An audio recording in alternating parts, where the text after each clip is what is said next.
Hello guys, welcome back to my channel.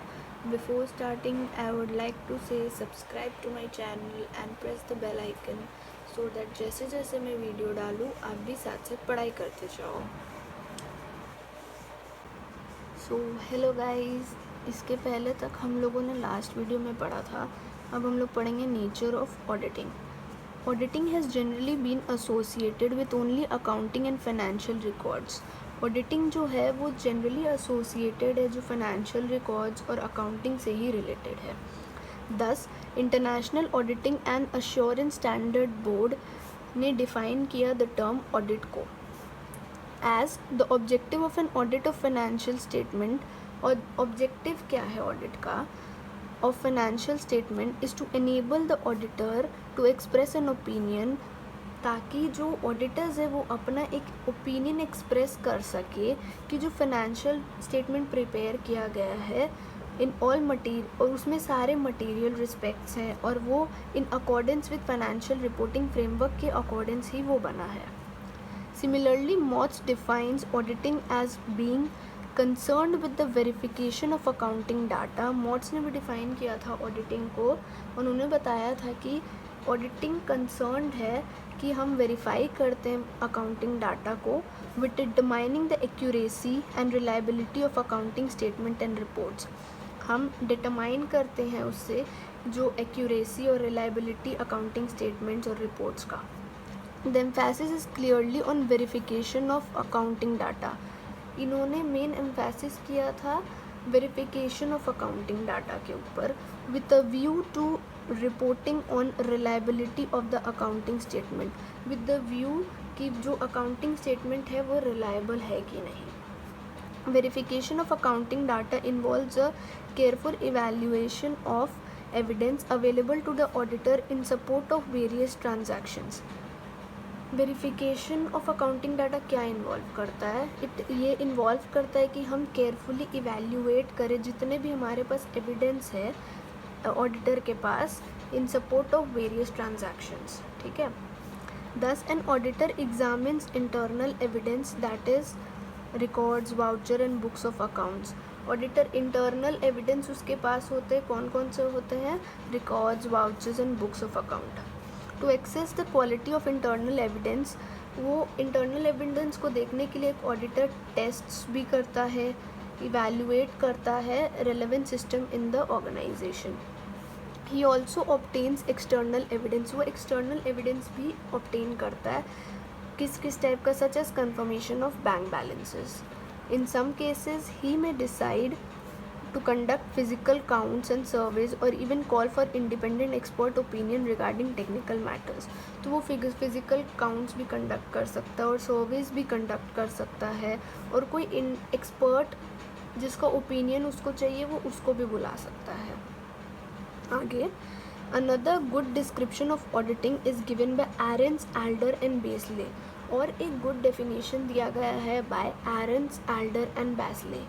According to them, auditing is the accumulation. Accumulation मतलब together, bring together, and evaluation. Evaluation मतलब analyze करना of evidence. Auditing क्या है? Auditing is the accumulation and evaluation of evidence. हम accumulate करते हैं, analyze करते हैं जितना भी जो auditor के पास evidence होता है वो उसको accumulate करता है, evaluate करता है about information to determine and report on the degree of correspondence between the information and established criteria. तो उस एविडेंस से वो देखता है कि जो एस्टैब्लिश क्राइटेरिया है वो फुलफिल हो रहा है कि नहीं. Auditing should be done by a competent independent person. और ऑडिटिंग एक कम्पिटेंट इंडिपेंडेंट पर्सन ही कर सकता है. This definition emphasis the following points. अब ये डेफिनेशन कौन कौन से पॉइंट को एम्फेसिस करता है? पहला, the information under audit need not necessarily be accounting information. जो ऑडिट का इंफॉर्मेशन ज़रूरी नहीं है वो अकाउंटिंग इंफॉर्मेशन ही हो. However information must be in verifiable form. But जो इंफॉर्मेशन होता है ऐसे फॉर्म में होना चाहिए कि वो हम वेरीफाई कर सकें. देयर शुड बी स्टैंडर्ड्स और criteria for evaluation of the information. एक स्टैंडर्ड और एक क्राइटेरिया सेट होना चाहिए ताकि उस हिसाब से इवैल्यूएट कर सके auditor. The auditor should not only be a competent person but he should also have an independent mental attitude. ना ही बस वो एक कॉम्पिटेंट पर्सन होना चाहिए बट उसके पास एक इंडिपेंडेंट मेंटल एटीट्यूड होना चाहिए। अब हम लोग पढ़ेंगे scope of auditing. Development in last 2 decades has extended the scope of auditing. Development हुआ है इन लास्ट 2 decades, उसके वजह से जो स्कोप ऑफ ऑडिटिंग है वो एक्सटेंड हो गया है। Therefore, a more comprehensive definition of auditing given by Schlosser may also be considered. उन्होंने एक more comprehensive definition दिया था auditing का। किन्होंने? Schlosser ने। According to him, auditing is a systematic examination of financial statements, records, related operation to determine the adherence to generally accepted accounting principles, management policies of stated requirements. उन्होंने क्या बोला था कि auditing क्या है? Auditing एक systematic examine करना होता है हम ऑडिटर को, फाइनेंशियल स्टेटमेंट्स को, उस रिकॉर्ड्स को और भी जो रिलेटेड ऑपरेशंस होते हैं टू डिटरमाइन करने के लिए कि वो सही से फॉलो हो रहा है कि नहीं, according to accounting principles, management policies, उसके अकॉर्डिंग फॉलो हो रहा है कि नहीं। Adherence means to follow. The earlier definition of auditing by Motz emphasizes the verification of accounting statements. जो Motz ने definition दिया था वो mainly emphasis कर रहा था verification of auditing के ऊपर। While retaining that emphasis, Schlosser definition extend the scope of auditing. Schlosser का जो definition है वो extend करता है to the scope of auditing, in it an examination of allied operation.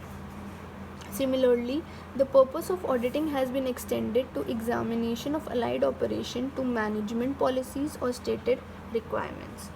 ना ही बस auditing का फंक्शन होता है कि वो फाइनेंशियल स्टेटमेंट्स को देखे बट मैनेजमेंट पॉलिसीज़ को भी देखे और स्टेटेड रिक्वायरमेंट्स को भी देखे। This for as the previous definition mainly covers Mott's independent professional audit. Schlosser's definition also cover cost audit, internal audit, government audit, management audit, operational audit and the like. Mott's का जो definition था उसमें बस independent professional audit included था, but जो Schlosser ने definition दिया उसमें internal audit, cost audit, government audit, management audit सब कुछ included है। अब हम लोग पढ़ेंगे relationship and distinction between accounting and audit. Audit and accounting are related. हाँ, ये है कि ऑडिटिंग एंड अकाउंटिंग रिलेटेड है, बट जहाँ पे अकाउंटिंग एंड होता है वहाँ पे ऑडिटिंग शुरू होता है, but they are distinct from each other. दोनों में रिलेशंस है बट वो एक दूसरे से अलग भी है। The basic distinction between accounting and audit is enumerated below. अब हम नीचे देखेंगे कि अकाउंटिंग और ऑडिटिंग में डिफरेंस क्या है। पहला, अकाउंटिंग क्या है? Accounting it is a collection, classification, summarisation of data for preparation of books of accounts and to make financial statement. तो अकाउंटिंग क्या है? इसमें हम कलेक्ट करते हैं, क्लासीफाई करते हैं, समराइज करते हैं डाटा को ताकि हम बुक्स ऑफ अकाउंट्स प्रिपेयर कर सकें और फाइनेंशियल स्टेटमेंट्स बना सकें। बट ऑडिटिंग क्या है? Auditing is an analytical and critical examination of books of accounts, financial records and the financial statement prepared thereon. अब ऑडिटिंग क्या है? जो फाइनेंशियल रिपोर्ट्स हमने प्रिपेयर किए हैं, फाइनेंशियल स्टेटमेंट प्रिपेयर किए हैं, ऑडिटिंग में उसको एग्ज़ामिन किया जाता है, एनालाइज किया जाता है। अब सेकेंड, अकाउंटिंग क्या है? It is the recording of transaction at the time of occurrence. ठीक है, अकाउंटिंग क्या होता है? जब ऑकर होता है कोई भी ट्रांजैक्शन, हम उसी समय उसको रिकॉर्ड करते हैं, दैट इज़ मीन अकाउंटिंग। और ऑडिटिंग क्या है? It is the postmortem examination of recorded transactions. और ऑडिटिंग क्या है? वही जो हमने रिकॉर्ड किया था at the time of occurrence उसको एग्जामिन करना ऑडिटिंग होता है। Third point, it measures the business events in monetary terms, records them and communicates the financial results through financial statement. तो अकाउंटिंग क्या करता है? जो भी बिजनेस इवेंट्स होता है उसको मेजर्स करता है इन मॉनेटरी टर्म्स, उसको रिकॉर्ड करता है और कम्युनिकेट करता है थ्रू फाइनेंशियल स्टेटमेंट। और ऑडिटिंग क्या होता है? ऑडिटिंग रिव्यू करता है वही फाइनेंशियल रिकॉर्ड्स को to form an opinion on authenticity of financial statement, ताकि हम जान सके वो उस फाइनेंशियल स्टेटमेंट का ऑथेंटिसिटी क्या है। Next, the primary responsibility is of the management towards the shareholders owners to maintain the financial records in such a manner that financial statement can be prepared from the records। तो primary responsibility क्या होता है management का toward share holders और owners कि maintain करना पड़ता है एक फाइनेंशियल रिकॉर्ड्स और उससे फाइनेंशियल स्टेटमेंट प्रिपेयर करना। बट ऑडिटर का क्या होता है? ऑडिटर एक इंडिपेंडेंट पर्सन होता है, ठीक है, appointed by a business entity, जो रिव्यू कर सके फाइनेंशियल स्टेटमेंट्स को और उस पर अपना ओपिनियन दे सके। Next, an accountant is not expected to review report on the financial statement but to report the compilation of records to the management। एक अकाउंटेंट का काम रिव्यू करना नहीं होता है या रिपोर्ट बनाना नहीं होता फाइनेंशियल स्टेटमेंट में, बट उसका काम होता है कि वो रिकॉर्ड करे, कंपाइल करे और मैनेजमेंट को प्रोवाइड करे। बट ऑडिटर का क्या काम होता है? उसको अपना ओपिनियन देना होता है कि जो फाइनेंशियल स्टेटमेंट है ट्रू और फेयर है कि नहीं, ठीक है। Next, an accountant works for under the management. एक अकाउंटेंट मैनेजमेंट के अंडर काम करता है, बट ऑडिटर तो एक इंडिपेंडेंट पर्सन होता है, ठीक है। उसके बाद अकाउंटिंग का नो सच लाइबिलिटी होता है, बट ऑडिटिंग में in certain circumstances the auditor could be held liable to the third parties also. Accountant का ऐसा कोई सच लाइबिलिटी नहीं होता है, but in case of auditing auditor कभी कभी थर्ड पार्टी को भी लायबल हो सकता है। नेक्स्ट, मेंटेनेंस ऑफ अकाउंट्स में not be mandatory for small individuals और partnership firms.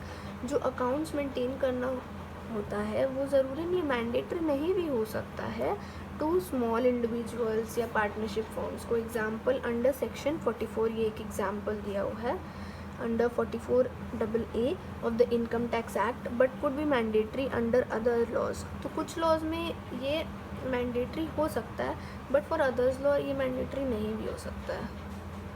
Next, audit could be exempt for various individual for small partnership. Example, ये भी एग्जाम्पल दिया under section 44AB of the income tax act, and even in case where maintaining books of account is statutory requirement under section 44AA but may be mandatory under other law. तो auditing भी exempt कर सकते हैं, कहीं पे ये ज़रूरी होगा और कहीं पे ये नहीं ज़रूरी होगा, ठीक है। अंडर एक लॉ ये ज़रूरी नहीं हो सकता है, बट अंडर अदर एक्ट ये ज़रूरी हो सकता है। Next, accounting is done as per the principle set by Indian accounting standard. Accounting कैसे करते हैं हम? जो प्रिंसिपल सेट किया गया है बाय इंडियन अकाउंटिंग स्टैंडर्ड। और auditing is done as per principle set in standards on accounting. और ऑडिटिंग कैसे होता है? जिस जो प्रिंसिपल सेट किया ऑन स्टैंडर्ड्स ऑन अकाउंटिंग उसके हिसाब से। अब हम लोग पढ़ेंगे ऑडिटर क्या होता है। The person conducting the audit is known as the auditor. जो पर्सन कंडक्ट करता है ऑडिट को वो ऑडिटर होता है। To be an auditor the person should be professionally qualified. Auditor होने के लिए उस बंदे को प्रोफेशनली क्वालिफाइड होना पड़ेगा। For example, under the companies act 2013 only chartered accountants who are professionally qualified and possesses certificate of practice which is valid and are allowed to conduct the audit of the accounts of the companies. So under Companies Act 2013 only जो chartered accountants होते हैं जो professionally qualified है and उनके पास practice का certificate है जो valid है और वो अलाउड है टू कंडक्ट ऑडिट, वही लोग ऑडिट कर सकते हैं। A successful auditor must possess the following qualities. तो एक सक्सेसफुल ऑडिटर के क्या क्या क्वालिटीज़ होनी चाहिए? First, an auditor should have a sound knowledge of various disciplines associated with the audit such as accountancy, economics, mathematics, etc. एक auditor को sound knowledge होना चाहिए बेसिक जो अकाउंटिंग के कंसेप्ट्स होते हैं, ऑडिटिंग के कंसेप्ट्स है accountancy, economics, mathematics etcetera. As per standard on auditing to 200 on basic principle governing an audit issued by ICAI CA. An auditor must possess the integrity and be objective and independent in his approach to the audit work. तो एक auditor को must poses integrity होना चाहिए and भी objective, और वो objective and independent होना चाहिए अपना अप्रोच में, अपना ऑडिट का वर्क में. Third, the auditor must have the knowledge of the general principles of law governing the auditee enterprise. ठीक है, जो ऑडिटर होता है उसको ऑडिटी एंटरप्राइज का नॉलेज होना चाहिए of general principles and law governing जो ऑडिटी एंटरप्राइज का. ऑडिटी कौन होता है? जो अपॉइंट करता है एक ऑडिटर को. ठीक है. Next, an auditor should also have an understanding of the special feature which are peculiar to a particular business. अब हर बिजनेस का एक फीचर्स होते हैं, तो एक ऑडिटर को स्पेशल फीचर्स भी पता होने चाहिए टू अ पर्टिकुलर बिजनेस जिसका वो ऑडिट करेगा. 2, technical knowledge is necessary to conduct an audit. Only those person whose technical knowledge is backed by basic human qualities can prove to be a successful auditor. बोला जाता है कि जो auditor के पास technical knowledge है, साथ ही साथ उसके पास बेसिक ह्यूमन क्वालिटीज़ है, वो एक सक्सेसफुल ऑडिटर बन पाता है. Next, in the case of London and General Bank, Lord Justice Lindley said that an auditor must be honest. तो लॉर्ड जस्टिस लिंडले ने बोला था कि एक ऑडिटर को ऑनेस्ट होना चाहिए. That is he must not certify what he does not believe. उसको वो सर्टिफाई नहीं करना चाहिए जो वो बिलीव नहीं करता कि वो ट्रू है. और अगर किसी चीज़ को वो सर्टिफाई कर रहा है कि वो ट्रू है, तो उसके लिए भी उसे reasonable care and skills apply करने चाहिए और बताना चाहिए कि येस वो ट्रू है. ओके, सो आज के लिए बस इतना ही. नेक्स्ट हम लोग अगले क्लास में करेंगे.